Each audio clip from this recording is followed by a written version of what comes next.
नमस्कार, मैं हूं जयश्री नागदा और आप देख रहे हैं सीबीसी न्यूज वायर। किसान आंदोलन को 9 महीने पूरे हो गए हैं। 26 नवंबर 2020 को पंजाब, हरियाणा और देश के कुछ दूसरे हिस्सों से आए किसान दिल्ली बॉर्डर पर आ डटे थे। उन्होंने 3 नए कृषि कानूनों को रद्द करने को लेकर आंदोलन का बिगुल फूंक दिया था। इन 9 महीनों में बहुत सी ऐसी बातें हुई जो इतिहास में दर्ज हो गई हैं।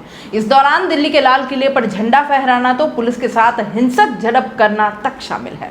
आंदोलन की वजह से कई लोगों को अपनी जान तक गंवानी पड़ी है।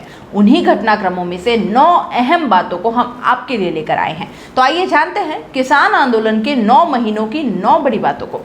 पहली, जाड़ा, गर्मी और बरसात तीनों मौसम में आंदोलन जारी है।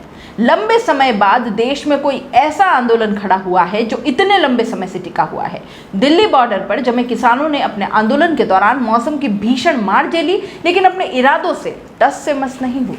एक नए शब्द आंदोलन जीवी का जन्म 8 फरवरी को संसद में बोलते हुए पीएम नरेंद्र मोदी ने एक नया शब्द कर दिया। ये शब्द था आंदोलन जीवी, यानी कुछ ऐसे लोग जिनकी जीविका आंदोलनों पर टिकी रहती है और जो बिना किसी बात के भी आंदोलन में मस्त रहते हैं। उन्होंने कहा कि किसानों को यही आंदोलन जीवी बरगला रहे हैं। तीसरा, यूपी और उत्तराखंड के चुनाव में किसान मिशन बनाकर आंदोलन को आगे बढ़ाएंगे।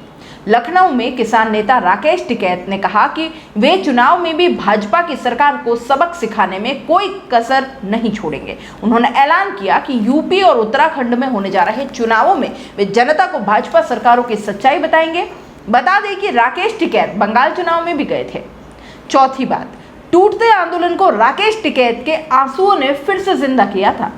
जनवरी के आखिर में ऐसा लगा कि दिल्ली यूपी बॉर्डर पर चल रहा किसान आंदोलन खत्म हो जाएगा।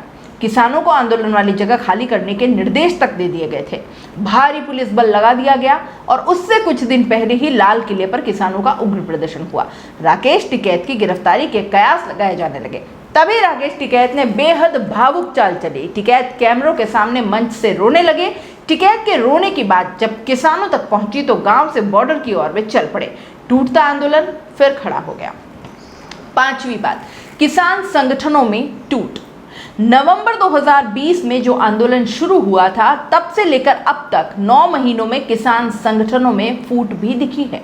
पंजाब के गुरनाम चढ़ूनी ने पंजाब में इलेक्शन लड़ने का ऐलान कर दिया है, जबकि बाकी किसान नेताओं ने अभी तक ऐसी बात नहीं कही।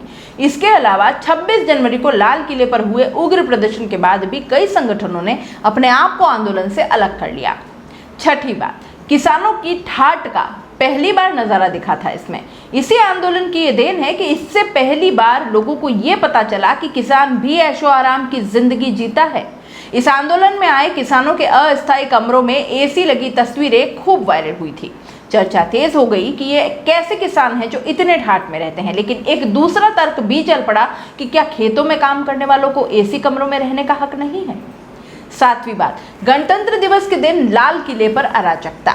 9 महीनों से चले आ रहे किसान आंदोलन में ये सबसे बड़ा टर्निंग पॉइंट माना जा सकता है। पहली बार शांतिपूर्ण तरीके से चले आ रहे इस आंदोलन पर दाग लगे। किसानों का उग्र प्रदर्शन गणतंत्र दिवस के मौके पर लाल किले पर दिखा। इसकी बहुत आलोचना हुई। दीप सिंह सिद्धू को इसका कसूरवार भी माना गया। आठवीं बात, अनाज की रिकॉर्ड खरीद। किसान आंदोलन के अगुआ भी इस बात को मानते हैं कि इस दौरान सरकार ने किसानों से समर्थन मूल्य पर अनाज की जबरदस्त खरीदारी की।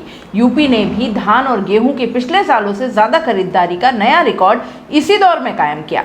हालांकि किसान संगठनों ने इसमें बड़े घोटाले की बातें उठाई है। नवी बात, कृषि कानूनों को 1.5 सालों के लिए टालने की केंद्र ने भी बात कह दी। कृषि कानूनों को रद्द करने की मांग पर अड़े किसान प्रतिनिधियों से सरकार की 11 दौर की बातचीत हो चुकी है, लेकिन नतीजा सिफर रहा है। अभी तक आंदोलन का बस इतना असर सरकार पर रहा कि उसने कहा कि तीनों कानूनों को 18 महीनों के लिए स्थगित किया जा सकता है। हालांकि किसान इस बात पर तैयार नहीं हुए और ये भी न हो सका। कुछ किसान नेताओं ने कुछ बेहद अहम घटनाक्रम गिनाए, मसलन सामाजिक समरसता का फिर से कायम होना। पश्चिमी यूपी में मुजफ्फरनगर दंगे के बाद अलग हुए जाट और मुस्लिम फिर से एक धागे में बन गए हैं। राजस्थान के मीणा और गुजर साथ आ गए हैं। हरियाणा और पंजाब के बीच सतलज यमुना लिंक नहर के पानी का विवाद भी ठंडा पड़ गया है। बता दें कि केंद्र सरकार ने 3 नए कृषि कानून पारित किए थे। पहला कानून यह है कि किसानों से बड़ी कंपनियां सीधे खरीदारी कर सकेगी। दूसरा कानून यह है कि कृषि उपज को कितनी मात्रा तक भी जमा करके रखा जा सकेगा। तीसरा कानून कॉन्ट्रैक्ट फार्मिंग का है, जिसमें कंपनी और किसान के बीच खेती को लेकर करार होना है। इन तीनों कानूनों को रद्द करने की मांग को लेकर किसानों का आंदोलन चल रहा है।